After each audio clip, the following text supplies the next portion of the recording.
स्वागत है आपका हमारे इस भक्ति चैनल पर। ओम नमः शिवाय।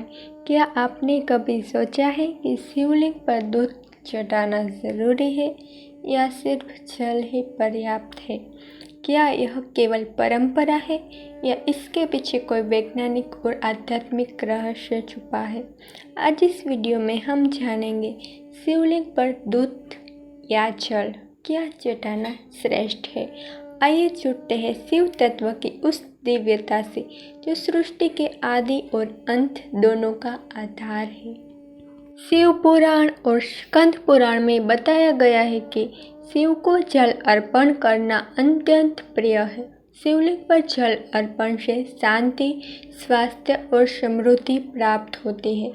जब समुद्र मंथन हुआ तब कालकूट विष निकला जिसे महादेव ने अपने कंठ में धारण किया। विष की ज्वाला को शांत करने के लिए समस्त देवताओं और ऋषियों ने उन्हें जल से अभिषेक किया। दूध का महत्व तब बढ़ता है जब भक्त विशेष कामनाओं या भावों से उसे अर्पण करते हैं, जैसे पुत्र की प्राप्ति, रोग मुक्ति या विशेष मनोकामना पूर्ति। परंतु मूल भाव है श्रद्धा और समर्पण ही है। दूध भारतीय संस्कृति में पवित्रता और पूर्णता का प्रतीक है। यह शांत करने वाला, जीवनदायक और पोषक तत्वों से भरपूर है। जैसे माता अपने शिशु को दूध देती है, वैसे ही जब हम शिव को दूध अर्पित करते हैं तो यह भाव होता है, हे भोलेनाथ, यह मेरी आत्मा का अर्पण है। मेरा तन मन पोषण आपके हाथों में है।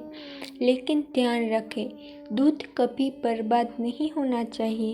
यदि आप दूध चढ़ा रहे हैं तो उसे बाद में वृक्षों की जड़ों में डाल दें या गौशाला में दे दें। अन्यथा सिर्फ जल अर्पण करें, क्योंकि शिव भविष्यदर्शी तपस्वी है जिन्हें भोग नहीं भाव चाहिए। शिवलिंग को ऊर्जा का केंद्र माना गया है। यह केवल पूजा का प्रतीक नहीं है, एक जीवंत कॉस्मिक एनर्जी का स्तंभ है। जल या दूध जब शिवलिंग पर गिरता है तो वह एक चुंबकीय ऊर्जा को जन्म देता है जो आसपास के वातावरण को शुद्ध करता है। पृथ्वी के चुंबकीय क्षेत्र के साथ जब यह तरल संपर्क करता है तो यह ध्यान और मानसिक शांति में सहायक बनता है। इसलिए कई लोग शिवलिंग पर बेलनुमा जलधारा जैसे जलहरी से लगातार जल अर्पण करते हैं, जिसे रुद्राभिषेक कहते हैं।